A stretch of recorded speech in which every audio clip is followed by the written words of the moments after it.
Bueno, ya está. ¿Sí? Ya está, sí. ¿Empezamos? Ok. Hola, ¿qué tal? ¿Cómo estáis? Buenas tardes de mediodía ahí en El Salvador, en México, en Colombia. Y yo estoy aquí, aún hace de día en Barcelona, pero bueno. ¿Qué tal, Óscar Martínez, Juan Martínez? ¿Cómo estáis? ¿Cómo estás, Pere? Un gusto saludarte. Bien. ¿Qué onda? ¿Cómo vais? Pera, ¿cómo estás? Excelente, gracias por aceptar. Gracias, Andrea, Paula, Isabel, ahí atrás, de Indet, por permitir esta charla, que es que a uno lo mantiene vivo en estos tiempos de encierro, y para eso uno escribe, ¿no? Para que las cosas queden ahí y en casa se lean. No, y gracias a Debate Random, a todo el mundo que está apoyando el desarrollo y la presentación de este aparato, de este artefacto que tengo aquí, que es vuestra criatura. Ahora hablaremos de ella. Madre, me asustaste veo con que le has tanta puesto nota. algunas notas. Tiene notitas, sí, tiene algunas notitas. Sí, y tiene tal. un par. Dos Ya o me tres. dio miedo, cara. Es que me he tomado el tiempo, no he hecho de periodista, me he leído el libro. Y entonces, bueno, pues he tomado algunas notitas que ahora hablamos.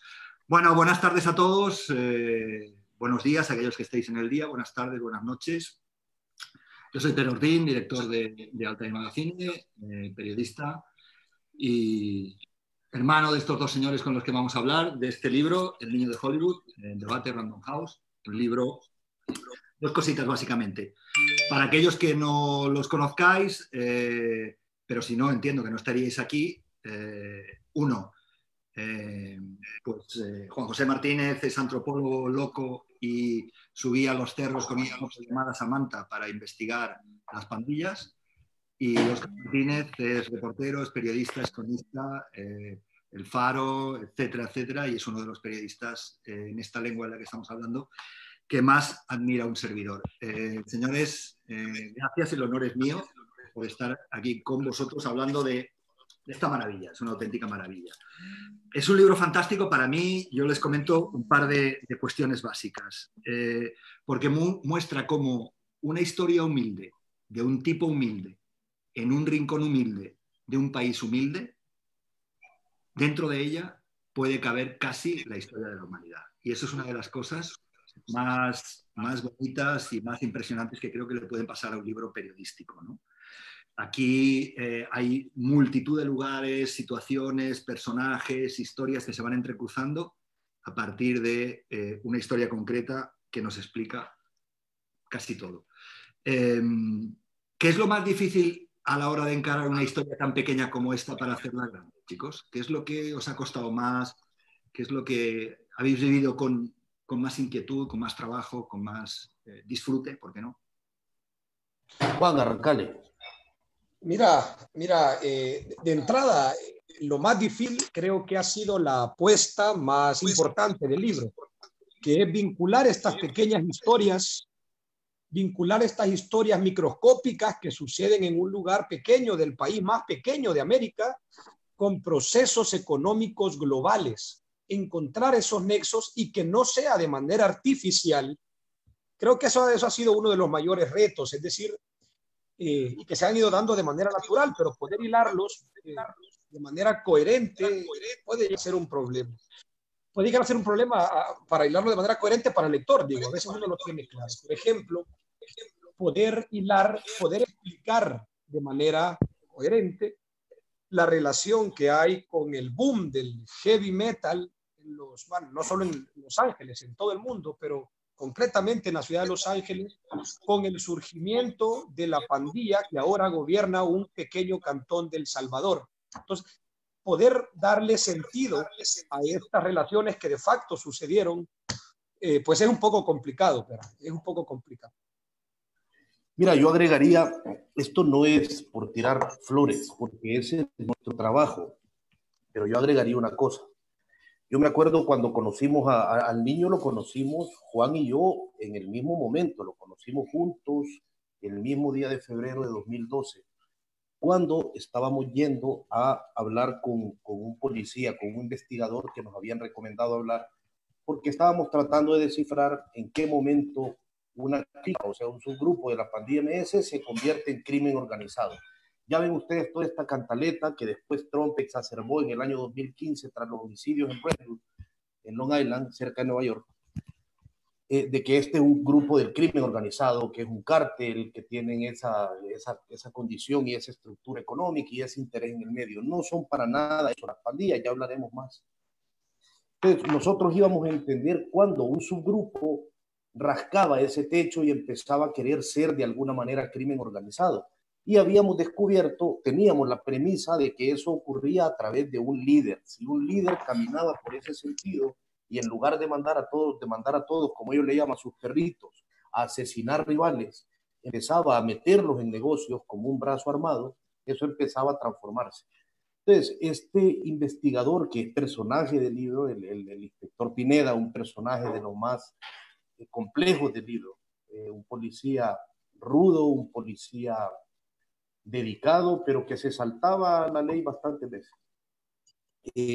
Sabíamos que no nos iba a atender telefónicamente, entonces preferimos, como tiene que ser, ir, tocarle la puerta de un pequeño puesto policial en un municipio de El Salvador que se llama El Refugio, que decir rural es decir poco, para que nos atendiera. Y logramos conversar con él y al final de la conversación él nos dice, tengo un criteriado al otro lado. Es toda una escena esto en el libro. Pero entonces, en ese momento conocimos con un gorrito rastafari a Miguel Ángel Tobar, que rondaba los 30 años, y que es el niño de Hollywood. Fue la primera vez que lo vimos y a partir de ahí no dejamos de hablar con él hasta que lo asesinan en 2014.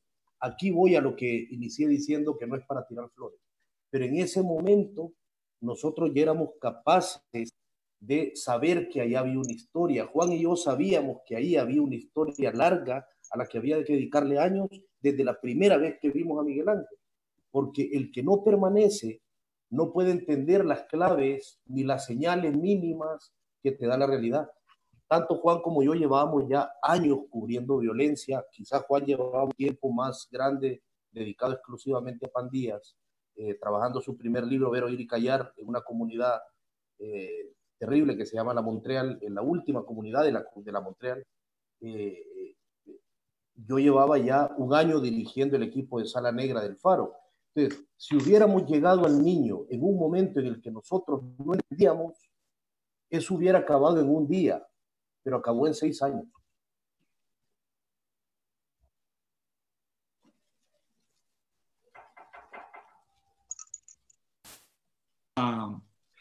Hay un punto que me llama mucho la atención, que es esa idea de la seriedad, la profundidad, no solo ir de un punto A a un punto B en el recorrido vital de un ser humano como Miguel Ángel, como el niño, sino la profundidad, digamos, en ese eje de un lugar a otro, la profundidad que se va estableciendo en algunas de las historias, en una investigación que tiene rigor, que tiene tiempo, que tiene duración, que tiene desplazamiento físico, que tiene presencia. Estáis ahí en esos lugares, ¿no? Y hay una parte que a mí me parece muy interesante de cómo se mezclan las dos disciplinas en las que manejáis los dos. La antropología, con su criterio de investigación y sus necesidades, y el periodismo. ¿Cómo fue ese engarce del trabajo de los dos, más allá de vuestra relación evidente de compañerismo, de hermandad, como hermanos? ¿Cómo fue esa relación? Mira, Pérez, esto, menos mal que estamos a la distancia y que no tengo a Oscar cerca, porque créeme que esto es el origen de largas noches con Ron y de pleitos interminables. Yo insisto en una cosa, yo insisto en que este es un libro híbrido, no nada más porque mi formación es antropológica y la formación de Oscar es periodística. Yo creo que va un poco más allá. Creo que en el fondo las metodologías, no tanto la suma de métodos, sino una metodología que pretende explicar algo, yo creo que es una metodología realmente híbrida. Es decir, hay un criterio antropológico que se hibrida con un ejercicio periodístico. Y cuando digo criterio antropológico, me refiero a un criterio etnográfico, que al final es lo que define la antropología, es decir, la convivencia prolongada y sistemática con las personas o las comunidades que pretendemos entender, pero también todo un bagaje teórico y todo un bagaje histórico que es el que pretendemos generar como marco a la hora de de explicar las cosas. Entonces, más que porque yo tenga el título de antropólogo y mi hermano lo tenga de periodista, es porque yo creo que en esta investigación sí logramos, después de muchos pleitos, y ojo, después de mucho ron, sí logramos combinar estos métodos, sí logramos combinar estas trayectorias, sí logramos vincular esos bagajes históricos y esos bagajes teóricos que terminan generando el libro que tenés ahí lleno de marquitas de colores. Y Oscar, ¿a ti cómo te apoyó? ¿Cómo te llenó el trabajo de Juan? Mira, yo venía en ese momento de haber terminado recientemente el libro, la publicación, no solo la investigación de 3 años, sino la escritura de los migrantes que no importa. Y ya había, o sea, a ver, los tres, Juan y yo, exacto, Juan y yo, no solo Juan y yo, Carlos también, acaba de sacar su libro Juntos, Todos Juntos, sobre las caravanas. Somos íntimos amigos y nuestra discusión, aparte de hablar estupideces, se basa mucho en hablar de lo que hacemos y en discutir lo que hacemos, sobrios, borrachos, como estemos, la intensidad con la que hablamos de esto es de todo el tiempo. Además, estamos rodeados de un grupo de amigos y amigas que todo el tiempo estamos discutiendo las disciplinas en las que nos manejamos. Entonces, la idea, la frontera esa entre la antropología y el periodismo, entre la profundidad de ambas disciplinas, siempre había sido un issue en nuestras discusiones, es decir, es algo que siempre buscábamos. Nosotros ya en ese momento, no digo antes, porque antes yo en muchas ocasiones cometí ese error cuando empezaba en el periodismo a hacer crónicas de largo aliento. Ya no nos interesaba solo mostrar, sino que lo que mostráramos abriera una ventana de comprensiones más complejas. No queríamos abrir una ventana y que alguien viera, mira cómo alguien mata a otra persona. Eso es bien fácil, pues vos poner una película de Rambo y le hace así en la cabeza de alguien y muere. Si no queríamos explicar cómo se había llegado a construir a alguien capaz de hacer esto. Entonces, yo sabía que el aporte de Juan era necesario porque se había especializado en entender, entre otras cosas, la llegada de la Mara Salvatrucha y de la migración de las pandillas desde Estados Unidos hasta El Salvador, en los años 90. Entonces, ya tenía un montón de fuentes que reconstruían cómo habían llegado. Y Miguel Ángel Tovar, el niño de Hollywood, es el resultado de ese encuentro. Miguel Ángel nunca fue a Estados Unidos. Él pertenece a una clica que se llama Hollywood Loco Salvatrucha. Y él ni siquiera sabe pronunciar la palabra Hollywood, decía Hollywood. De hecho, nunca había ido al Hollywood Boulevard y la gente de su clica vecina, que eran los de la Parkview en la calle que está enfrente del MacArthur Park en Los Ángeles, le llaman los Parkbeats por una deformación lingüística de no saber pronunciar una cosa. Entonces, yo sabía que era necesario que nos juntáramos para explicar más allá de las escenas con toda la profundidad posible, porque como vos dijiste, Pera, el objetivo de este libro, y lo decimos en el prólogo, es convertir a ese desecho humano, porque esa es la producción en la vida de Miguel Ángel, lo produjeron como un desecho humano, como algo descartable, era convertir a ese nadie en una clave para entender la historia. Nosotros pudimos haber elegido, esto fue un acto de descarte. Juan y yo teníamos un montón de fuentes pandilleras, teníamos palabreros, teníamos ranfleros en Honduras, El Salvador y Guatemala, gente que sale en las noticias y de las cuales podíamos haber tenido 1000 videos y 1000 noticieros, como en los clásicos documentales de Netflix, que abrieran diciendo el diablito de Hollywood o otro pandillero célebre hizo tal cosa. Pero nosotros elegimos a un nadie, porque nos parecía que explicar al nadie, uno, resumía mejor a todos los nadies que conforman la pandilla, y era un reto mayor para no explicar la particularidad, sino explicar la cotidianidad, que es siempre más difícil que lo otro. Me recuerdo ahora como ejemplo, es como que si Martín Caparrós hubiera escogido la hambruna y no el hambre. Se marcó una diferencia muy, muy grande a la hora de qué querés contar. Luego, entonces, eso, en la investigación, Juan y yo además nos llevamos de puta madre y en la investigación tenemos una gran complicidad para entrar, salir de lugares complicados. Después hablemos de la escritura. Os voy a plantear una cuestión que es un juego que en esta segunda relectura que he estado haciendo del libro en estos días anteriores un poco para la charla, me ha llamado mucho la atención. Os pongo una cosa para escuchar y luego comentamos. Adelante.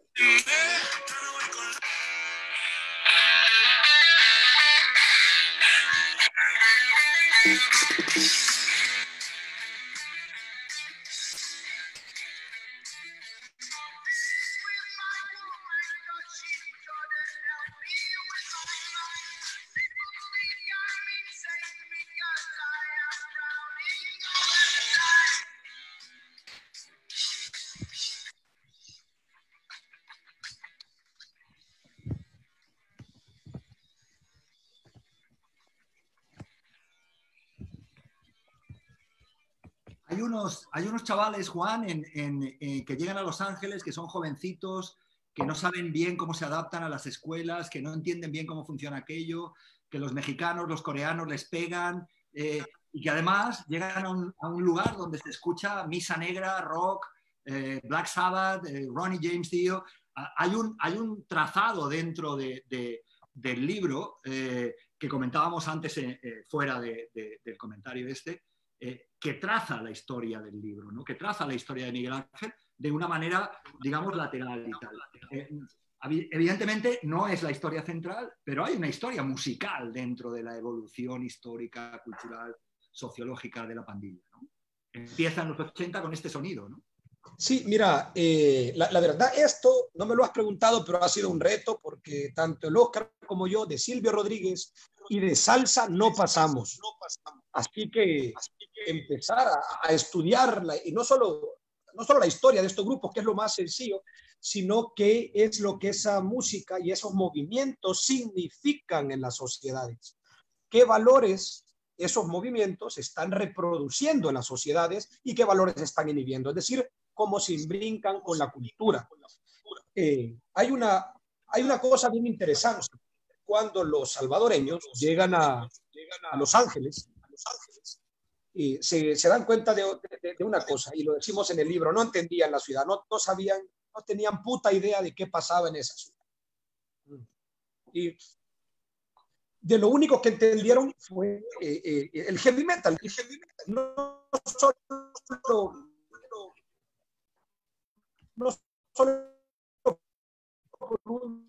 por un sentido rítmico y tal, sino por las cosas por lo que el movimiento oscuro, que era un movimiento intenso, que planteaba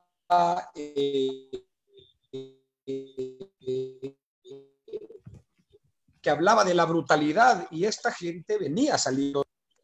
Ahora bien, es interesante, y con el tiempo lo hemos ido descubriendo, cuando migraron a California, eso no está en el libro, lo cual es un poco doloroso para mí, pero bueno, Ecuador ya había empezado el movimiento rockero, ya había empezado acá en El Salvador, las primeras maras, las primeras pandillas salvadoreñas ya empezaban a juntarse y a hacer girar su identidad en torno al heavy metal, ¿no? Por lo tanto, cuando llegan a Los Ángeles, insisto, es lo único que entienden, es lo único que les resultaba familiar. Lo otro que les resultaba familiar era lo que más los agredía.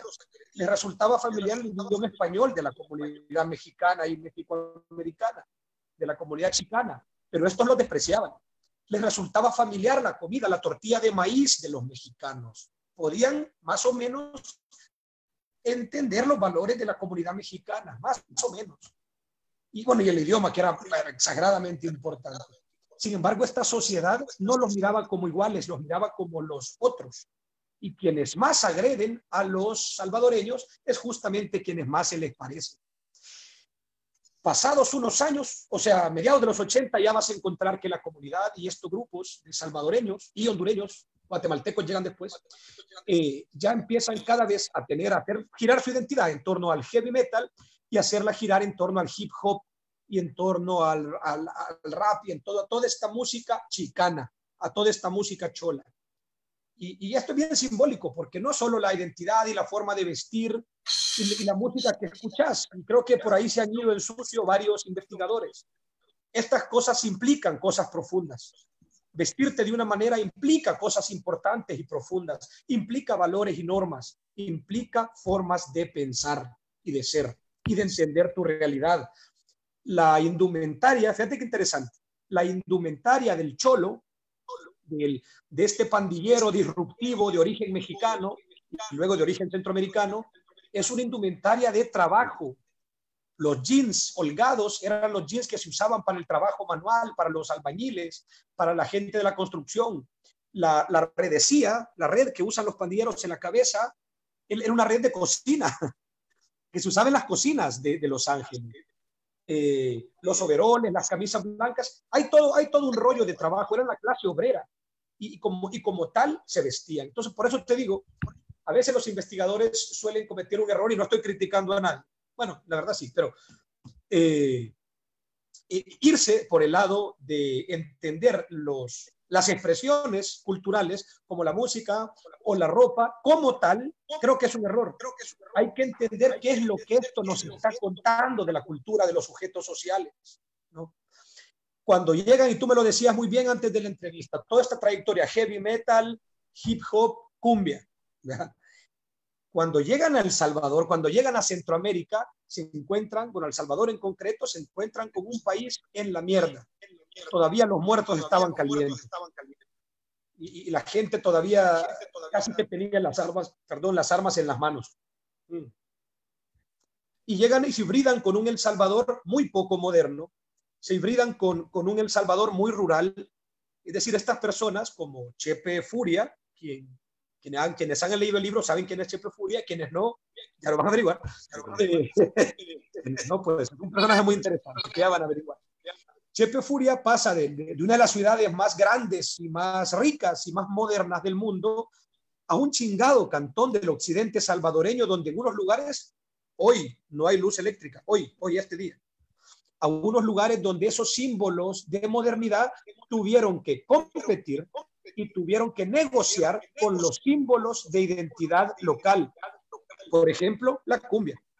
Entonces, si vemos, como bien decía vos, Pere, como bien decías, si vemos la trayectoria musical de la pandilla, también vamos a ver su trayectoria cultural.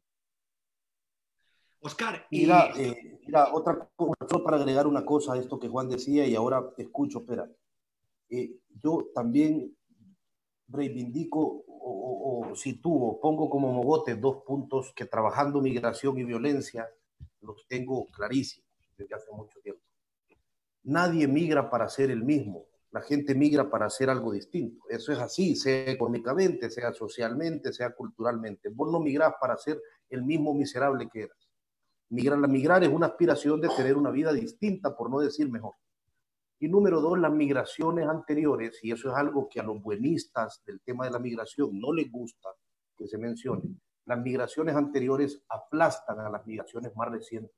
Eso ocurre. Y ese es un contexto que gente como Chepe Furia, que es quien inició a Miguel Ángel en la pandilla, el niño de Hollywood, Chepe Furia encontró cuando migró. Entonces se encuentra en un lugar donde no quieren ser distintos, no quería ser el tipo que combatió en la guerra cuando era un adolescente, quería ser alguien diferente. Y para eso los símbolos son muy importantes. Los símbolos de vestimenta, como decía Juan, los símbolos de sonido. Hey, no entiendo una puta palabra de esa canción, pero la gente salta cuando, ya entendí una, dice The Beast, y algo agarré por ahí. Entonces empezás a sentirte parte de, porque en definitiva también migrar y también cambiar como migrante implica sentirte parte de otra cosa. Sobre todo si venís de un lugar como El Salvador, que entre 1980 y 1992 tuvo una guerra tan salvaje, tan asesina, pues no querés ser parte de eso. Ahora, esto es largo para discutir, pero es algo que en el libro lo abordamos, espero, con mucha cautela. Esta gente iba huyendo de esa forma de vida, querían cambiar. La violencia era algo que vos obviamente querías dejar de lado porque era el elemento más presente en sus vidas como estructura en este país. Y sin embargo, cuando llegan a Estados Unidos, el Estado los refunde, el Estado estadounidense, de una guerra que el Estado estadounidense financió. Es decir, esto no es un argumento ideológico. Quien ponga en Google millones de dólares, ayuda, va a encontrar información vasta de información judicial, no información inventada por medios de estos que surgen en Internet. Entonces, le recluyen en un sitio donde la única pregunta que esta gente recibe al llegar, estos jóvenes, es: hey, ¿vos sabés pelear? Después de que te hagan 5 veces esa pregunta, la respuesta de muchos se fue: mira, sí sé pelear, de hecho sé pelear mejor que vos. ¿Querés ver cómo sé pelear? Y la Mara Salvatrucha empieza a cohesionar de nuevo, no solo bajo sonidos y rasgos culturales, sino bajo el valor cultural de la violencia. Es decir, si somos ariscos, si somos arrojados, si somos violentos, si hacemos esto que sabíamos hacer, en este ecosistema, eso no es un defecto, es un valor que nos hace crecer. Y así ocurrió, y así ocurrió. Fíjate que hay una parte del libro que habéis escrito que dice: Estados Unidos expulsando, Estados Unidos deportando, Estados Unidos vomitando, Estados Unidos sin entender lo que hacía. La migración es un círculo, reclutadores por todo El Salvador, buscadores de niños perdidos en todo El Salvador, palabreros por todo El Salvador, un país en construcción, un país en ruinas, un país en el tiempo de los niños perdidos. La guerra deportada de las calles de California a las calles del Salvador. Una guerra terminaba, otra empezaba. El Salvador y su más terrible lección. El fin de una guerra no es necesariamente el inicio de una paz. A mí esa frase me desarma. Yo personalmente ya me conocéis, aquellos que no me conozcan y tal, a mí no me interesan para nada los libros periodísticos que me dejan en el mismo lugar en el que estaba cuando empecé a leerlos. Y como bien sabe Óscar y los que nos toca editar periodismo, eso nos está sucediendo muchas veces cada día, todos los días, ¿no? Es una desgracia para este oficio, pero bueno, ahí convivimos y tratamos de hacerlo. Pero lo más relevante para mí de este libro, permitidme un elogio irónico, es que no tiene ni olor a azufre satánico, ni tampoco tiene olor a convento de monja o a sacristía misionera de jesuitas o franciscanos. No hay moralina barata.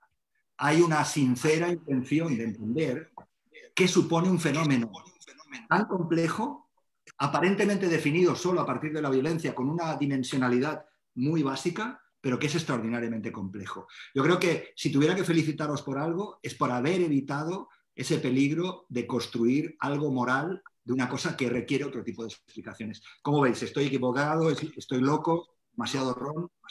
Mira, no, creo que el rock lo tenés bien. Mira, sí, yo un poco fue la apuesta.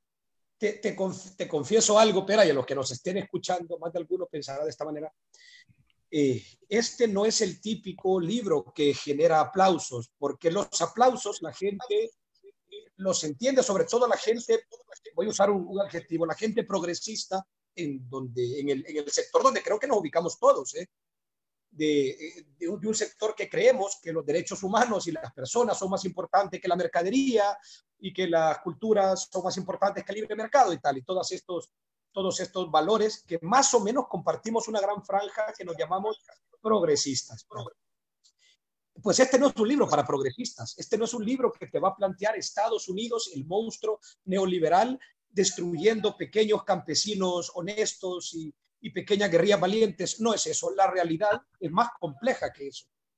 Es fácil irte por los clichés, sobre todo cuando no has estado en el terreno, sobre todo cuando ya tenés un esquema teórico en la cabeza y todo lo que no se, digamos, todo lo que no se adapta a tu esquema, pues es mentira seguramente.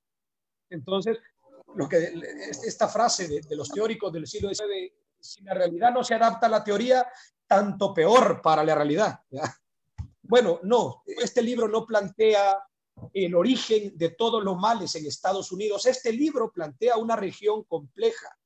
Este libro plantea una región, y cuando digo región, que es un concepto que no gusta a estadounidenses, que no gusta a mexicanos incluso, pero somos una región en tanto que lo que pasa en un cantón del occidente salvadoreño tiene repercusiones en la costa este de los Estados Unidos. Eso es lo que te define una región, no que compartas del todo los valores culturales.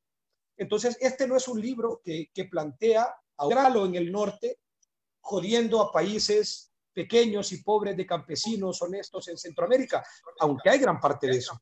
Aunque Estados Unidos tiene muchísima responsabilidad, no solo en la formación de pandillas, sino en todo el entramado que nos pone en unas situaciones muy complejas. Sin embargo, explicamos las cosas que sucedieron acá y explicamos la violencia que se da al interior de la Mara Salvatrucha y la violencia que se da al interior de los cantones salvadoreños, que puede ser muy brutal. En estos cantones salvadoreños, un niño puede quitarle la cabeza a otro niño con un machete. Y eso en la comunidad progresista no genera aplausos. Eso en la comunidad progresista no genera aceptación porque no hace clic con el esquema teórico que ya existía. No hace clic con eso que se ha ido desarrollando en los gabinetes y en las universidades sin realmente tener contacto con la región. Entonces, es lo que te puedo decir con eso. No sé si te contesté eso o otra locura. Mira, yo me voy a una escena del libro que no voy a contar del todo porque tardamos mucho en escribirla, no porque no quiera. eh, hay una escena donde Miguel Ángel se convierte en el niño de Hollywood, es decir, un pandillero gana su apodo, gana, el apodo no es eh, algo que se pone desde el inicio, te lo ganas subiendo en valores con los valores de la pandilla, que son valores violentos. Entonces Miguel Ángel comete un homicidio terrible, termina en las manos con el corazón de un tipo y en una epifanía completamente sangrienta piensa que de alguna manera así nacían los niños y ahí él se renombra el niño de Hollywood. Entonces con Juan discutimos mucho por qué contar esta escena, porque un periodista, repito, no puede ser ingenuo, es decir, uno tiene que saber qué quiere decir con las cosas. Y cada escena, porque hay muchas escenas violentas que pusimos en este libro, nosotros nos preguntábamos qué queremos decir. Había algunas guías. Recuerdo en un prólogo del libro Los Malos, donde Leila Guerriero dice existen monstruos, pero monstruos humanos. Es decir, no se trata de justificarlos, sino de entenderlos. Porque si fueran monstruos míticos, bueno, quién sabe dónde vienen, de qué trueno y de qué pulpo nacieron. Pero en este caso era posible construirlos. Entonces, para nosotros mostrar una escena así solo tenía sentido si podíamos mostrar a la vez las raíces de esa escena. Es decir, alguien es capaz de hacer esto si detrás de todo esto está toda esta deformación social y toda esta deformación cultural construida por estos actores en concreto. Y eso es lo que intentamos hacer. Es decir, cada escena que mostramos, intentamos que sea eso, que sea una demostración de una explicación y que la escena no sea la explicación en sí misma, porque la escena siempre es algo distorsionado que cada quien puede interpretar a su manera. Entonces, sí, era tratar, este es un libro de grises, las pandillas son asesinos violentos, cometen homicidios que te llevan a entender perfectamente porque hay una gran parte de la población centroamericana y estadounidense y mexicana que lo único que quieren es verlos colgar con sus cuerpos muertos. Pero es un libro que también explica cómo se llegó a eso. Nadie, creo yo, aunque hay algunas teorías por ahí, pero yo no creo que la explicación de esto sea que alguien nace con el ADN jodido y estropeado. Es una construcción que lleva mucho tiempo y que nosotros intentamos hacer que derive todo en el niño. ¿Sabes por qué? Porque hay otra premisa importante. Nosotros siempre hablamos de que es posible mostrar en lugar de decir, de que podemos convertir lo minúsculo, lo infraordinario, como decía George Perec, podemos convertirlo en una historia universal. Bueno, ese es un dicho, ese es casi que un refrán si querés. Ahora, hacelo. Ese tiene que tener nombre, ese tiene que tener apellido, tiene que tener un lugar donde vivió y una historia que se construyó con otros nombres. Entonces nosotros agarramos a un muchacho que se llama Miguel Ángel Tobar y ese fue nuestro mínimo. Y a partir de ahí intentamos explicar el universo, porque si vos decís que podés llevar la explicación al mínimo y ese mínimo no tiene nombre o no es un lugar o no tiene dirección o no hay forma como llegar y no hay rastros que dejar para que alguien se conduzca de la historia hacia ese personaje, entonces solo estás hablando basura. Eso es lo que creo. Y sobre todo, a mí, en esta segunda relectura más profunda de Notas, esa idea de que en una historia como esta, tan complicada y todo relacionado además con lo que supone la violencia y todo transversalizado para mí es la palabra fundamental, corregidme si me equivoco, el odio. Un odio al odiador que te odia, al que odias odiando, odio todo el rato, ¿no? Pero que por otra parte también tiene multitud de mensajes cruzados, ¿no? Me ha llamado mucho la atención una escena que recomiendo mucho a los lectores que lean. Va sobre una canción que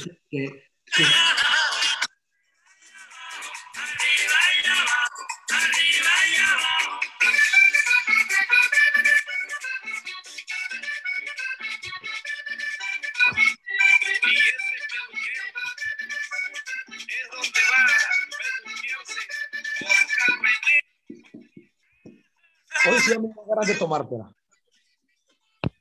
Una cumbia de un peluquero que provoca un operativo que separa, el peluquero acaba tal. Contad un poco cómo de importante puede llegar a ser una pequeña cumbia en una comunidad del occidente de El Salvador, cerca de Guatemala, y todos los mensajes ocultos que hay dentro de eso. Porque, claro, uno mira una noticia o ve la información cotidiana de la pandilla o ve reportajes de estos periodistas paracaidistas gringos y europeos que aterrizan por ahí. Y, claro, no se dan cuenta aparentemente jamás que casi nunca nada es lo que parece en un entorno así. Sí, mira, con esa canción en concreto pasa algo bien, bien, bien cómico, porque de oírla ya me dieron ganas de servirme otro ron, te lo digo. Probablemente lo haga. A ver, esta canción es la canción de un colombiano, Aniceto Molina, que tiene mucho éxito en El Salvador y no en Colombia. Y pasa una cosa interesante, a ver si no nos alargamos mucho. Como te decía, la historia de este libro es hacer una telaraña, atar una cosa lejana con una cosa cercana y en función de esta telaraña acabar haciendo la historia. La palabra salvatrucha originalmente no implicaba pandilla para nada y por supuesto que no implicaba nada negativo, igual que la palabra mara, que tienen orígenes bien diferentes. La palabra salvatrucho, a ver si lo voy a hacer lo más sucinto posible, mediados del siglo XIX, casi finales del siglo XIX, un grupo de estadounidenses del norte invaden Centroamérica, invaden Nicaragua con el objetivo de implementar la esclavitud acá y mantener un sistema económico a base de la esclavitud en Estados Unidos. Querían hacer una colonia en Centroamérica, una colonia de esclavistas acá. Entonces en Centroamérica, que ya nos acabábamos de salir del proceso colonial y éramos repúblicas muy violentas, pero repúblicas, se organizan, paran sus guerras, paran de matarse los países centroamericanos y organizan una entrada hacia Nicaragua y Costa Rica, que es donde estos estaban. Y eligieron, a uno de los mejores militares de la región, que era Francisco Chatruch. Chatruch organiza a los hondureños, al ejército hondureño, y organiza al ejército salvadoreño, y cuando pasaban hacia el combate, sobre todo cuando regresaron, después de darles en su puta madre a los estadounidenses, cuando regresaban, eran conocidos como los hombres del general Chatruch. Por lo tanto, catrachos fue deviniendo hasta catrachos, y ese es el origen de la palabra con la que conocemos a los hondureños, catrachos, que en realidad quiere decir hombres de Chatruch. Los salvadoreños, que eran menos, también, pero para diferenciarlos de los hondureños, le llamaron salvatruchos. Y este nombre fue cogiendo popularidad en tanto que empezamos a tener espacios donde convivíamos con otros centroamericanos, como por ejemplo la construcción del Canal de Panamá. Es decir, al final de cuentas era una forma de llamarle a los salvadoreños que tienen ese origen en esa guerra contra esos estadounidenses esclavistas e invasores que llegaron a Nicaragua. Entonces, como era una palabra común, como este colombiano es viejo, bueno, ya murió Aniceto, ahora queda el hijo, que también es bueno, hacen esta cumbia. No querían decir la mara salvatrucha, la hicieron antes de que existiera o que fuera fuerte la mara salvatrucha en El Salvador. Y por eso lo que quieren decir es un peluquero que migra a otro país y que pone una peluquería donde era una peluquería pequeña, pero que tenía 2 pisos. Entonces él pone un rótulo y, como todas las canciones de cumbia, en especial las de Aniceto, tienen un doble sentido sexual, lo cual genera risitas en toda la gente. La señora genera risitas y miradas pícaras, y el cartel dice, el peluquero salvatrucha pone un cartel donde dice se corta el pelo arriba y abajo. Y la gente la baila y nos emborrachamos con esa canción, hacemos total tonterías bien alegres. Entonces se hacen trencitas arriba y abajo. Tal. Bueno, esa canción está prohibida en El Salvador. Está absolutamente prohibida, es muy peligroso poner esa canción. La pusieron en una fiesta popular, lo que contamos en el libro, y se subieron 3 homeboys de la 18th Street Gang del barrio 18, se subieron a ponerle un cohete en la cabeza al brother y decirle que si querían que le volara la cabeza, que qué putas le pasaba. Yo estaba cortándome el pelo hace 1 año y medio antes de que el mundo se fuera al carajo, y sonó la canción en la radio del peluquero. Han salido 3 de los barberos que estaban ahí a quitarla corriendo, y luego se volteaban a ver y miraban a los clientes a ver si ninguno estaba sacando un arma. Son de estas cosas kafkianas, son de estos pequeños detalles muy extraños a los que se llega. Yo aquí de verdad que no nos estoy tirando flores para nada, pero son de estos detalles a los que se llega cuando realmente permaneces no solo en el terreno, cuando permaneces en un tema, la realidad te va contando cosas. Esta es una de ellas. Oscar, hay una parte, al hilo de lo que plantea Juan, de esa idea de que en el libro Miguel Ángel, no hay redención para Miguel Ángel. Tú sabes desde el segundo cero del libro que Miguel Ángel es cadáver, va a morir. No hay posibilidad de ninguna manera de que ese tipo se salve, ¿no? Y en el libro además hay una apuesta voluntaria por contar la realidad muy a tu estilo, muy en tu tradición, como decías, viniendo de los migrantes que no importan. Aquí no hay azúcar, Óscar, aquí no hay tonterías en ese sentido, no hay alaracas poéticas, tal. Es un libro poco amable con la misma historia. Es agrio, tiene vinagre, tiene limón exprimido en las heridas. ¿Es una decisión voluntaria o es una decisión que vosotros, tú como cronista, Juan como antropólogo, os enfrentáis frente a una situación que tiene limón, vinagre en cada herida? Mira, en primer lugar, uno tiene, o sea, esto de la honestidad es periodísticamente y en el mundo de quienes escribimos y nos dirigimos a un público más amplio, siempre tiene un gran truco de honestidad. La honestidad es brutal, es decir, la honestidad siempre duele. Si vos pronuncias a alguien algo honesto y eso suena bien, replanteate si está siendo honesto. Nosotros sabíamos desde que conocimos a Miguel Ángel que lo iban a matar. Miguel Ángel estaba declarando cuando lo conocimos, desde 2009, nosotros lo conocimos en 2012, él estaba declarando un juicio en contra de 42 pandilleros y 2 policías. Es decir, de una clica muy fuerte. Miguel Ángel era un objetivo que llegó a ser objetivo de la ranfla nacional en el país. Era una rata, era un peseta, era un traidor. Entonces, sabíamos que lo iban a matar, porque aunque fuera testigo protegido, en El Salvador ser testigo protegido no es como en las películas estadounidenses que te cambian de identidad y te meten en un solar como a Miguel Ángel, y muchos de los capítulos del libro son solares, nuestras conversaciones con él en ese solar, donde no hay agua, donde malvivís, etc. Sabíamos que lo iban a matar y sabíamos que el final del libro es cuando lo mataran. No nos equivocamos. Lo mataron en noviembre de 2014, varios sicarios de la IS, no sabemos si 2 o 3 en una mototaxi, justo el día que él fue a inscribir a su hija más chiquita a la alcaldía por vereda, se fue a tratar de inscribirla y lo mataron, nunca volvió. Esto lo entendíamos. Ahora, yo sí creo, fíjate, con la percepción del público, sobre todo estadounidense, porque el libro se publicó como The Kid of Hollywood con Verso Books, ha habido una recepción muy distinta. En el libro de los migrantes que no importan, nunca fue la intención y sería para mí una ofensa pensar que alguien lo interpreta de esa forma. No hay buenos y malos. Hay una víctima de ciertas circunstancias, porque llamarle víctima a alguien como un título nobiliario es condenarle toda la vida a hacer solo una cosa. Una víctima es víctima de una circunstancia y una víctima puede ser victimario en otros momentos de su vida. Pero la gente creo que logró identificar una población víctima que en este libro del niño de Hollywood les ha desconcertado, porque Miguel Ángel cometió unos asesinatos tan brutales. Él decía 56, y lo voy a decir de esta forma. Cuando le preguntamos cuánta gente ha matado, Miguel Ángel contaba con los dedos. Y en un momento nos pregunta Miguel Ángel, ¿cuentan los culeros? Y con eso se refería, ¿cuentan los gays? Y le dijimos, cuenta todo ser humano al que mataste. Ah, entonces 56. Esa brutalidad tenía él. Es un tipo que vos no lo querés de vecino. Y sin embargo, parte de la historia del libro es cómo llegó él a ser quien era, y su vida era igual de horrenda, lo trató como basura todo el tiempo.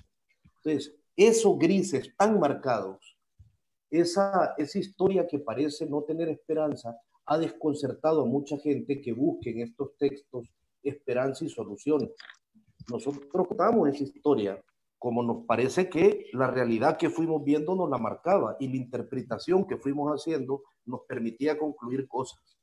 Entonces, en este libro sí, te digo, desde el inicio, en el prólogo, cuando Miguel Ángel nos preguntó por qué quieren contar mi historia, creo que hemos hecho con Juan el acto de honestidad más doloroso y brutal que nos tocó hacer, y le respondimos porque creemos que tu historia es más importante que tu vida.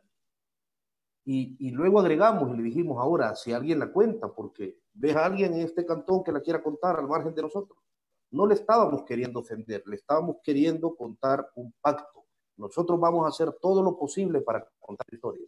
Vos vas a hacer todo lo posible por contárnosla. Y Miguel Ángel en ese momento nos dijo, Simón, démosle. Él entendió y hizo cosas tan fenomenales como salir armado con un trabuco, que es un arma hechiza para disparar un cartucho de escopeta 12 al percutir 2 piezas de metal, y un corvo caminaba 2 horas por territorio enemigo para que lo recogiéramos en una carretera y nos encerráramos en un motel de mala muerte a hablar con él. Es decir, eso, el periodista que vaya por ahí prometiendo, te voy a salvar la vida, te voy a mejorar la vida, te voy a hacer justicia, ese es un charlatán. Chicos, hay algunas preguntas aquí. Yo solo quería plantearos a los dos un poco la idea de en el fondo, Miguel Ángel sabe que va a morir, pero sabe también que si no cuentas, la hazaña no existe. En el fondo tenía una visión casi como narrativa de sí mismo. Si no la contaban ustedes, su vida no iba a ser contada por nadie, ¿no? A ver, algunas preguntas. Un paréntesis, espera, solo déjame hacerte un paréntesis con eso. Fíjate que creo que eso no es del todo correcto. Te voy a decir por qué. Miguel Ángel nunca había leído una crónica periodística, ni nunca había leído un texto periodístico, no sabía que era un periódico digital. Miguel Ángel, en esa distorsión, que es un error de los periodistas, no le hemos enseñado a la gente qué hacemos, y por eso la gente nos odia tan fácil. Miguel Ángel pensaba recuerdo cuando le di, porque cada teléfono que le dábamos lo vendía o lo perdía. Llegó un momento en que le dimos 2 teléfonos, y le dijimos, uno es para vos, y el otro es para que se lo deje a un vecino. ¿Para qué? Y nos quedamos en puntos suspensivos. Miguel Ángel contestó, Simón, para cuando maten al niño, hablando de él en tercera persona. Le llamen a ustedes y ustedes vengan y filmen al niño muerto. Hasta el último momento, la idea en la cabeza de Miguel Ángel de periodismo no era épica, ni era trascender en el mundo, no había Netflix. Él pensaba que íbamos a llegar con una cámara y él iba a hacer media hora de un noticiero que intentamos explicárselo con el paso del tiempo, pero el primer contacto que había tenido con gente que iba a contar su historia. Yo creo que más importante que Miguel Ángel entendiera qué tipo de gloria o fama le podía producir que había en publicar un libro, Miguel Ángel entendió que nosotros estábamos haciendo el trabajo que le prometimos hacer. Y como era un hombre de una manera distorsionada para unos fines nefastos y asesinos, pero era un hombre que entendía el honor de alguna manera, aunque fuera un traidor de profesión, entendía el honor. Él traicionó a la pandilla porque su pandilla le mató a su hermano. Y él empezó a vengar a su hermano. Entonces Miguel Ángel entendía eso y a eso le hizo honor.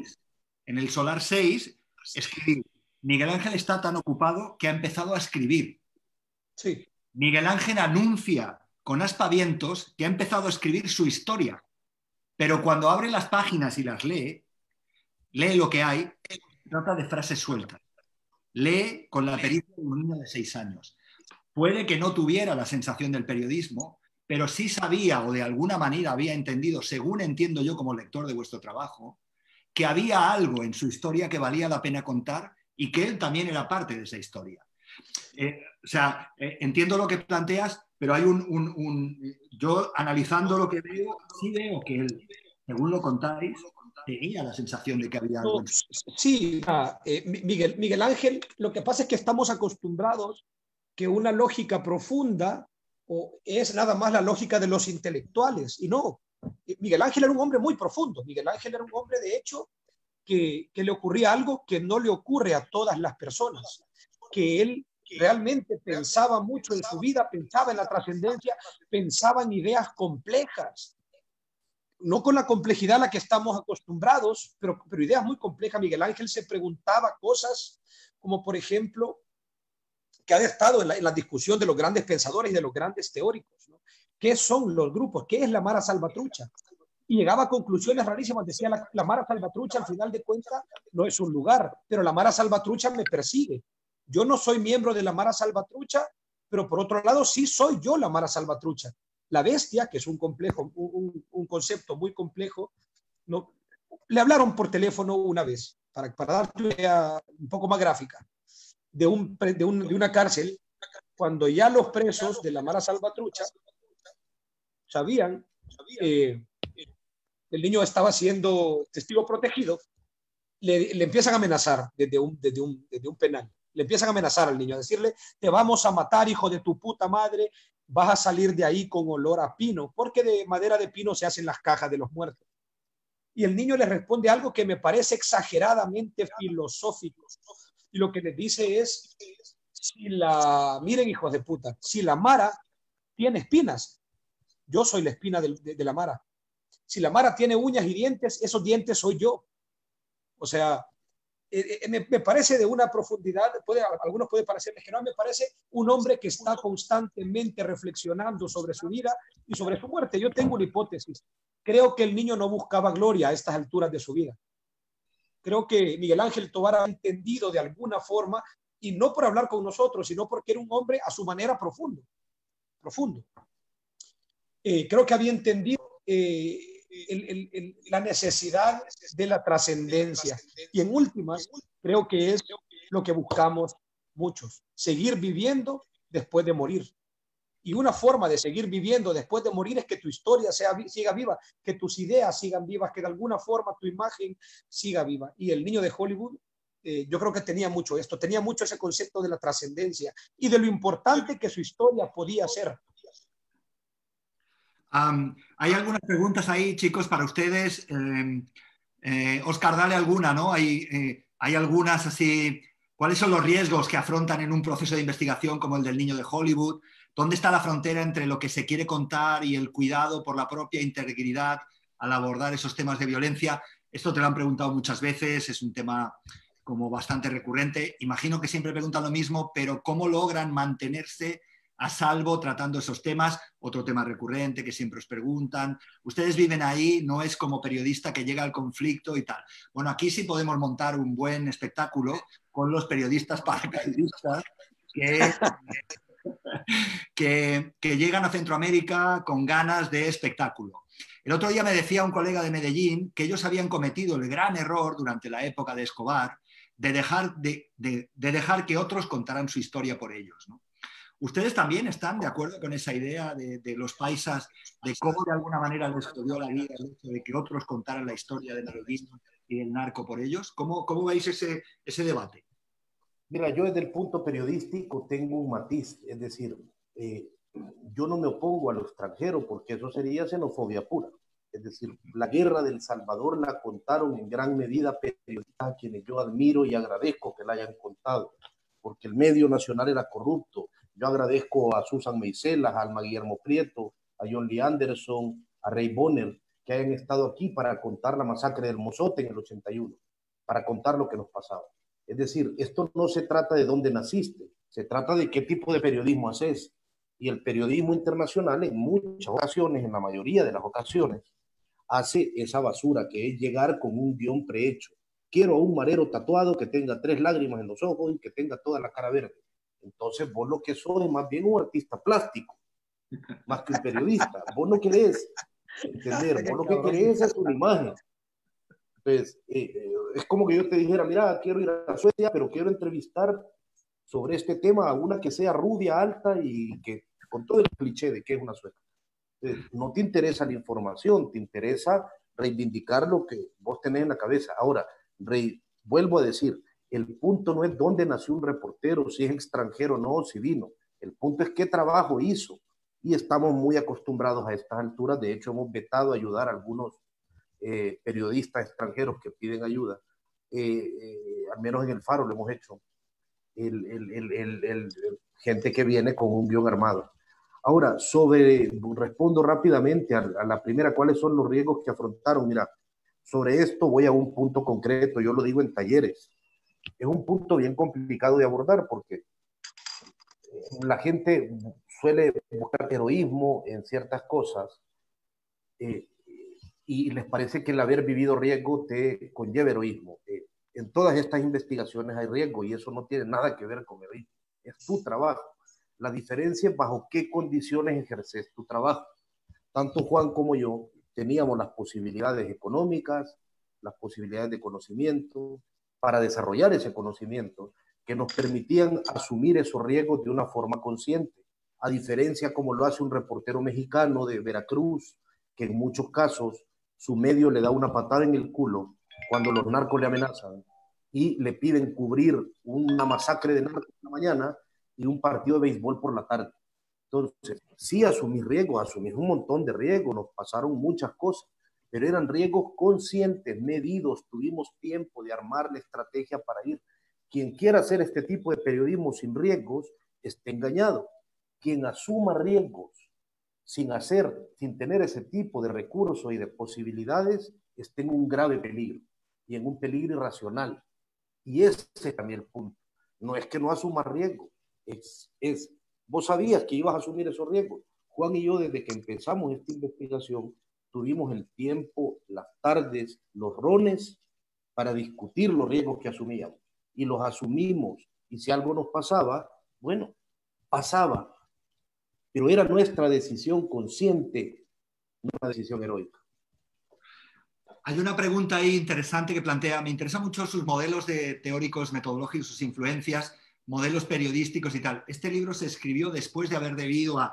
Yo sugeriría, este libro se escribió al hilo de otros dos libros. O sea, este de Juan, de Héroe y Callar, que a mí me parece un libro extraordinario, que a mí me ayudó. Gracias, Juan, por ayudarme a entender este fenómeno de otras maneras, con otros puntos de vista.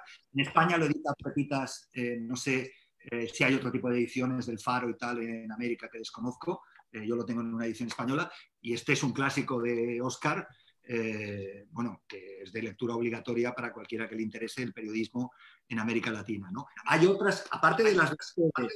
¿Hay otras referencias concretas importantes en este libro?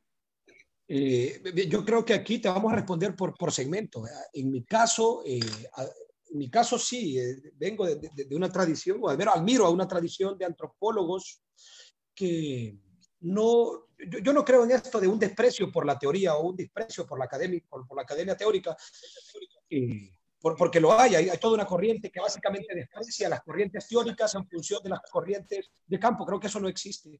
Me gustan mucho los trabajos de Clifford Geertz, un antropólogo que junta muy bien la densidad teórica con un trabajo de campo sólido y sostenido. Los trabajos de Larissa Lomnitz, por ejemplo, de cómo sobreviven los marginados, que aunque ahora ya tiene muchas críticas, se ha convertido en un clásico, me parece un trabajo muy sólido sobre cómo entender las redes de las clases subalternas.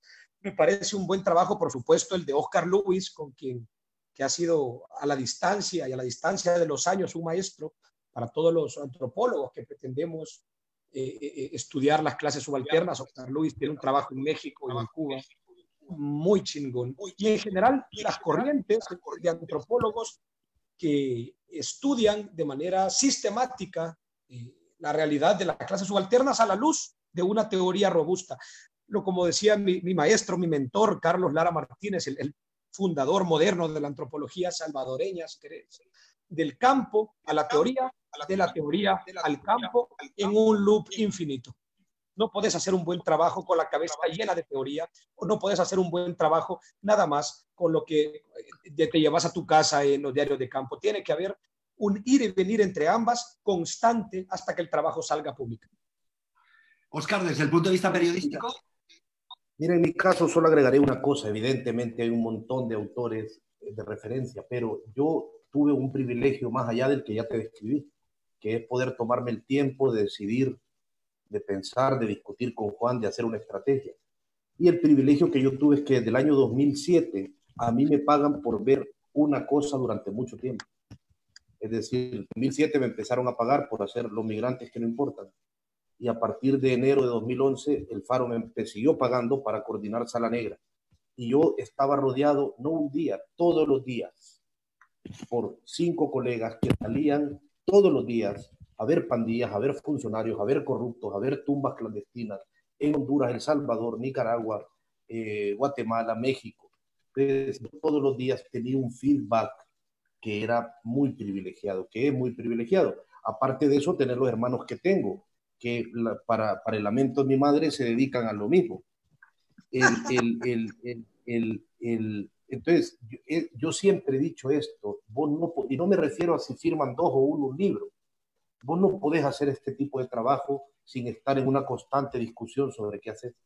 No podés abordar y tratar de hacer un esquema de garantías de seguridad para tu fuente y para vos mismo sin estar todo el tiempo hablando de tus errores, de tus virtudes, de tus esquemas, de tu forma de aproximación. Sería un error. Un periodista que cubra violencia a profundidad y no tenga un feedback constante es una bomba de tiempo. Oigan, preguntan un poco off topic, pero puede ser una pregunta relevante. Las medidas que está tomando un presidente maravilloso que tienen ustedes, que habla con Dios y que a los demás habitantes del planeta nos gustaría tenerlo, que nos gestionara, porque claro, con esa llamada directa a Dios sería la hostia saber cómo funciona esto, ¿no? En la página 93 de su libro dice una cosa que a mí me ha llamado la atención, ¿no? Uno de los grandes fracasos de los gobernantes salvadoreños fue entregar las cárceles a los pandilleros, renunciar al espacio donde la naturaleza del Estado debería no solo castigar, sino reeducar. En El Salvador, los gobernantes adoptaron una idea clave. Debo juntarlos solo con sus homies, con sus compañeros de pandilla, porque si los meto, se asesinarán. Parece que ha habido un cambio, un giro copernicano en ese sentido, ¿no? El libro es como pionero también en ese análisis. ¿Cómo ven ese debate actual que está llegando al mundo a través de fotos brutales de las cárceles salvadoreñas? Cuéntenme algo. A ver, haciendo un poquito para atrás, yo creo una cosa, los valores culturales flotan por encima de las ideologías y aquí lo hemos visto, lo hemos vivido, lo hemos aprendido de una manera bien cruel. Los gobiernos de derecha del partido Arena fueron tremendamente represivos, fueron muy violentos, trataron de responder a un problema de seguridad pública, oye, qué horrible esto, trataron de responder a un problema de seguridad pública con la misma lógica con la que pelearon con la insurgencia, ¿verdad? Capturando, torturando, sometiendo a vejaciones, con violencia, matando al portador de aquellas ideas que consideraban un riesgo para el desarrollo.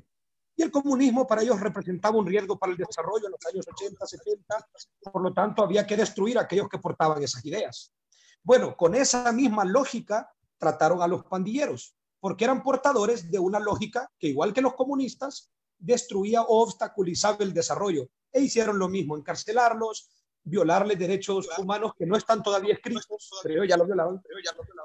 Cuando llegó el FMLN, la exguerrilla, creímos ingenuamente que iba a haber un cambio en la forma en la que iban a tratar la seguridad pública y en la forma que iban a tratar el fenómeno pandilla. Puta madre, exactamente igual, solo que más tenso. Represión, asesinatos en las calles, asesinatos ilegales, no extrajudiciales, asesinatos de la policía a personas que consideraban pandilleros o a pandilleros. Represión en las cárceles, una represión brutal. La mayor de los cuales, después de Guerra Civil, ocurre curiosamente el gobierno izquierda del FMLN. Pensamos que iba a ser distinto, pero nos equivocamos. Y yo insisto, los valores culturales, el valor de la violencia para resolver la violencia, que es valor cultural, está por encima de la ideología. Porque esos dos partidos, esas dos ideas, Arena y el FMLN, que son ideas encontradas a cierto punto, coincidían en la forma en la que había que tratar a los pandilleros y en la forma en la que había que atajar la seguridad pública. Coincidían a un nivel calcado, a un nivel gelístico, o sea, una cosa muy parecida, solo que lo hizo más intenso el gobierno de los gobiernos de izquierda. Llega Nayib Bukele, que es un político al que yo le concedo varias cosas. Entre ellas le concedo que era un político joven, que era un político ante todo pronóstico, peleó con las dos estructuras más peligrosas para El Salvador, que es los dos partidos políticos, Arena y el FMLN.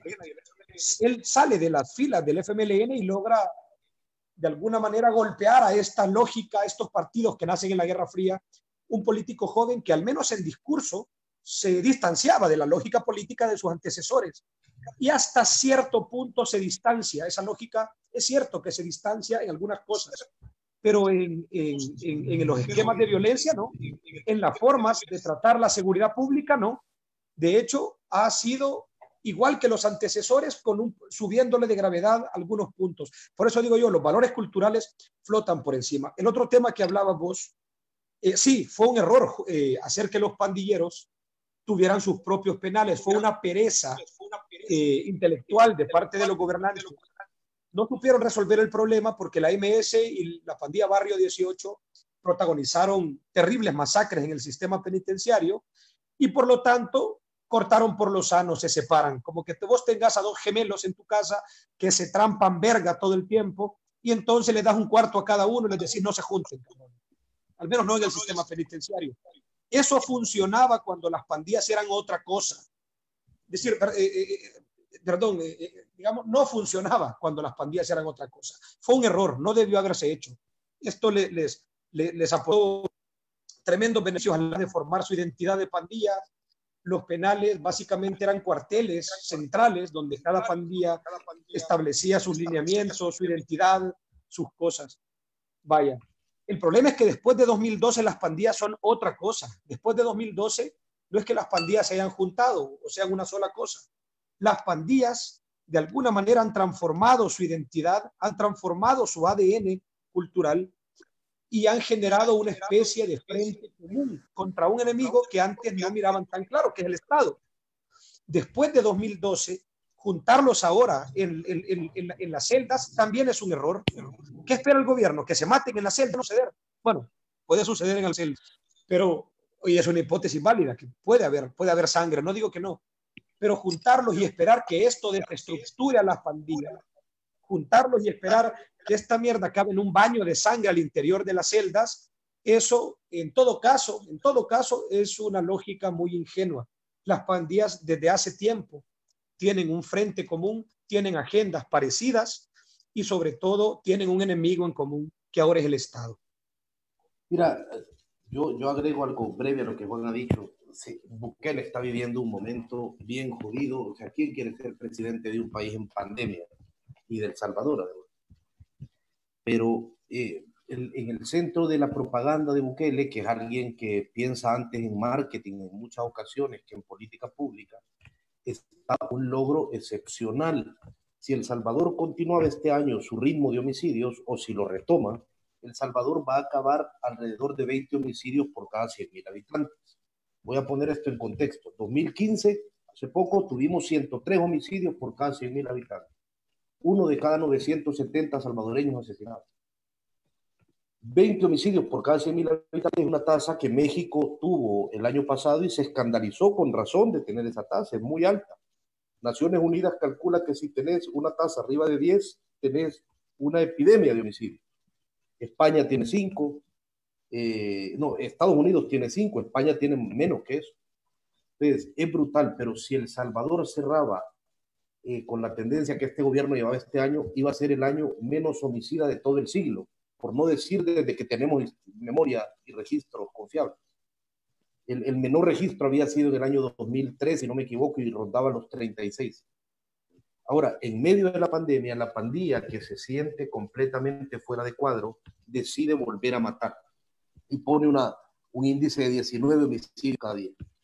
Entonces, eso nos demuestra varias cosas. Uno, las pandillas seguían ahí. Las pandillas regulan los homicidios como a quien abre un chorro. Seguían con la misma capacidad de matar. Y número dos, como ya nos lo dijeron y lo publicamos diferentes líderes pandilleros, esto más que una política del Estado fue una decisión de nosotros, dejar de matar. Claro, ahí como Juan dice hay un cambio, y ya matarse entre ellos quizás no es lo que más les importa.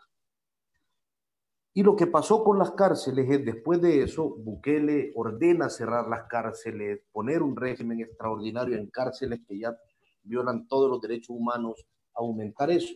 Ahora, en el libro lo decimos, haber renunciado a la autoridad por antonomasia de un Estado adentro de las cárceles, que era controlar, rehabilitar y hacer convivir a la gente de una manera distinta, fue un error, pero un error que lleva 20 años no lo corregís con una puta foto en Twitter.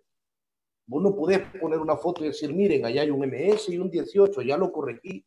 Nada se corrige, ninguna tendencia de un país tan violento como este, que tiene 20 años de haber durado, se corrige con una estrategia de marketing. ¿Hay pandilleros juntos en las cárceles ahora mismo? Sí. ¿Eso acabó con el problema? No. ¿Qué consecuencias va a tener eso? ¿Quién sabe? pero no creo que vayan a ser buenos. Hay una última pregunta que dice, bueno, es una pregunta casi, pues, esto no sé, nos hace falta filósofos, pero bueno, holísticos. Hay esperanza para Centroamérica y suenan las trompetas. Mira, dice, yo la releo, porque Juan, contestamos primero, pero dice, hay esperanza para Centroamérica. ¿Cómo evitar que siga bañándose de sangre? ¿Alguien hace algo para evitarlo? ¿Cuál es el futuro de las juventudes centroamericanas? Dale. Puta madre. Bueno, a ver. Juan, ¿puedes responder? No sé. Probablemente estás preguntando a una persona muy poco optimista. Creo que entender Centroamérica como una sola región es un error. Centroamérica tiene, de hecho, siendo una región bien pequeñita, siendo un pedazo de mundo pequeño, tenemos varias regiones naturales. No es mismo hablar de la costa atlántica que hablar del centro, y no es lo mismo hablar de Costa Rica y Panamá que hablar de Guatemala, Honduras y El Salvador. Voy a hablar de lo que antes se le conocía como Triángulo Norte, porque compartían tasas de homicidio básicamente, y voy a hablar de la región norte de Centroamérica, que tiene estos tres países. La respuesta es, yo creo que no. Esperar un giro de timón donde empecemos a ver la luz y donde las poblaciones jóvenes, pobres, que hay que decirlo, tengan mayores oportunidades, puedan abandonar estos sistemas creados por ellos mismos, como las pandillas, y empezar procesos regionales de formación. Yo lo veo difícil, lo veo muy difícil, lo veo casi imposible, sobre todo, no creo que no se pueda. Creo que no está dentro de las agendas de nuestros líderes. Creo que las agendas que tienen están complicadas. Si vemos, por ejemplo, Honduras, con el régimen de Juan Orlando, está muy, muy, muy lejos de transformarse. La corrupción y la violencia está muy profundamente enquistada. En El Salvador, algunos ingenuos como yo, tuvimos alguna esperanza en el movimiento político que ahora está en el poder, y esa esperanza cada vez, con cada tweet, con cada disposición, se va terminando. Guatemala es un país muy complejo, donde las redes de los militares siguen teniendo muchísimo poder, donde es un país que tiene una corrupción enquistada, es un país donde las pandillas, los tres países, Honduras, Guatemala y El Salvador, meterte a una pandilla, por triste que se escuche, sigue siendo una opción razonable. Y eso es lo peor. Meterte a una pandilla, cuando nos leen españoles, cuando nos leen suramericanos o suecos, pareciera que es una opción absurda. Te vas a meter a una pandilla en un país donde el Estado le ha apostado a matarlos, a los tuyos. En un país donde además esa lógica de pandillas tiene que ver con matarse entre ustedes. Pareciera irracional, pero no lo es. En estos países, en los tres países del norte centroamericano, meterte a una pandilla por las condiciones sociales en las que vivimos, sigue siendo una opción razonable. Un muchacho de 13 años en los barrios de esta región que ingrese a una de las diversas pandillas que tenemos, está de alguna manera modificando su futuro, no necesariamente para mal, y ese es el problema. Y ese es el problema. Entonces, si me preguntas si veo salidas, si veo cambios, si veo volantazos positivos, no, yo veo más sangre, yo veo la pandilla continuando, siguiendo su trayectoria de volverse una opción viable para muchos muchachos. Veo sociedades que se resisten a abandonar valores violentos, no solo de parte de los gobernantes, de parte de las sociedades. Vemos sociedades que siguen entendiendo la violencia como mecanismo para superar la violencia. Vemos sociedades que aplauden la pena de muerte, vemos sociedades que aplauden las violaciones a derechos humanos, y sobre todo vemos gobernantes y sociedades que consideran los derechos humanos un obstáculo. Puta, y lo vemos en El Salvador ahora bien claro. Para el gobierno salvadoreño los derechos humanos es algo que está bien cuando no hay crisis, cuando hay paz, pero que es un obstáculo cuando hay crisis. Cuando hay crisis, cuando hay problemas, cuando hay situaciones importantes, entonces es el momento de apagar los derechos humanos. Y todos aquellos que se levanten y todos aquellos que propongan llevar las acciones de la mano con los derechos humanos son también personas que quieren obstaculizar la política pública. Es decir, se entiende el derecho humano como algo que estorba las acciones necesarias de los gobiernos en tiempos de crisis. Y eso no solo es de los gobernantes. Los gobernantes están ahí con estas agendas porque se los permitimos, porque saben que mostrar un tuit donde nos muestran a un montón de hombres en boxer siendo violentados por las autoridades, saben que eso nos causa como sociedad alegría. Con este panorama yo no veo una salida para los jóvenes. Con este panorama yo no veo una salida esperanzadora. Y espero no ser ave de mal agüero. Ojalá me equivoque. Oscar. Mira, y entre Juan y yo licuados no vas a sacar un optimista. Dicho eso, yo además agrego un elemento que no puedo renunciar a él porque he dedicado ya un montón de años a eso. Yo creo, como dijo alguien sí inteligente, ¿no? Yo, que saber y no saber marca una diferencia política, marca una postura. Si alguien no sabe algo, pues la inactividad es posible. Si alguien sabe algo, es una decisión política quedarte quieto. Entonces, yo parto de una cosa. Yo trabajo, Juan trabaja en el mundo de las comprensiones. Tratamos de generar comprensiones para la gente, que es un negocio menos rentable que vender Coca-Cola Light en Honduras. Pero eso es lo que nosotros aspiramos, a que la gente comprenda, a que los lectores comprendan, que los gobernantes comprendan. Yo no puedo creer que vaya a haber una solución de gente que no entiende. Y como yo me he dedicado a entender y particularmente a entender este fenómeno junto con un par más, creo que los gobernantes actualmente no entienden, reaccionan por otras motivaciones de marketing, de popularidad, de ignorancia. Entonces, yo puedo estar convencido de que alguien que no entienda va a solucionar algo. ¿A qué aspiro yo? Yo sí creo que hubo algunos brotes que pueden ser positivos. Yo no aspiro a políticos, aspiro a ciudadanía. Como Juan decía, la clase política salvadoreña se va a diferenciar esto y va a parecer eso un continente si las sociedades no cambian. Y las sociedades cambian por hartazgo, no cambian por otra cosa. Lo vimos en Guatemala cuando hubo todas las revueltas en las plazas de la gente que, si bien fueron aplastadas, lograron que un presidente y su gabinete, como el de Otto Pérez Molina, llegara a juicio, lograron mantener durante un tiempo a Claudia Paz y Paz, la fiscal valiente que estaba trabajando en Guatemala y que fue expulsada prácticamente.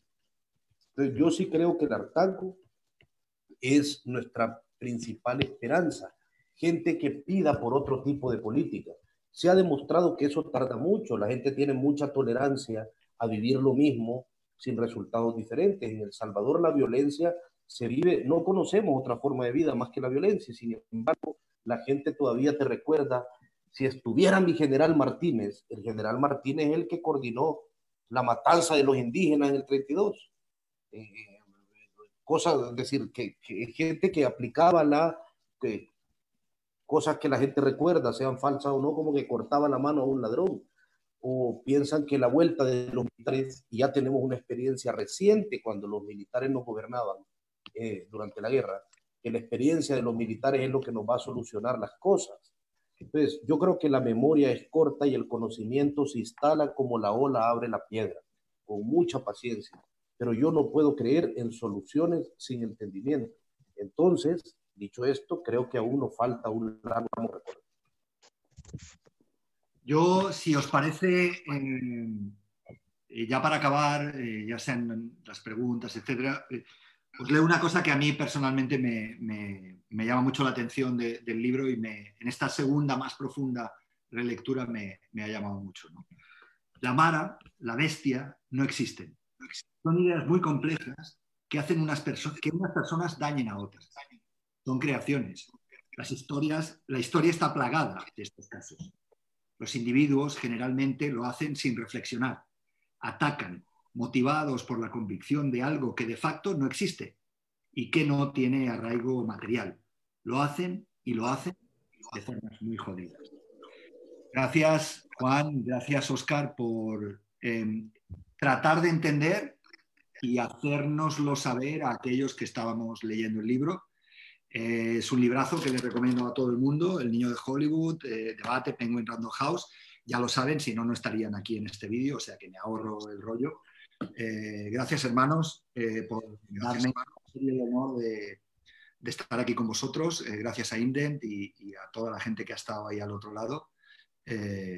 Les envío un abrazo gigante sin distancia de seguridad, sin tal, bailando cumbia, bebiendo ron, y es un honor y un placer estar con gracias a vos, Pérez, gracias a Indent, a Andrea Montejo, a Paula Canal, que han hecho un trabajo maravilloso, gracias a Debate, a Penguin Random House, y gracias a los que nos dan la confianza de explicarles cosas. Créanme que lo hacemos con la mayor seriedad posible. Un saludo a la gente de España y en general del mundo. Y estamos pasando un momento bien jodido, pero va a pasar y vamos a poder volver a llenar las calles y llenar los bares y llorar a nuestros muertos como se debe. Y esto va a pasar. Ojalá que pase pronto. Un abrazo a todos. Mira, Pera, yo solo te recuerdo que vos sos hermano, viejo, y aquí vas a volver a El Salvador y vamos a hacer lo que hicimos de nuevo. Entonces, gracias por tomarte el tiempo, gracias porque es un privilegio tener un lector como vos y que te hayas tomado el tiempo solo con ver el libro. Agradezco principalmente también a Andrea, a Paula, a Isabela, que más que simplemente parte de Indent son cómplices.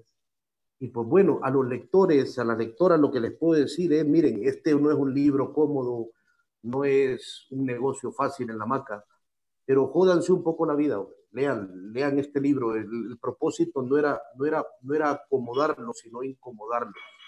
Y espero que lo hayamos logrado. Abrazo gigante.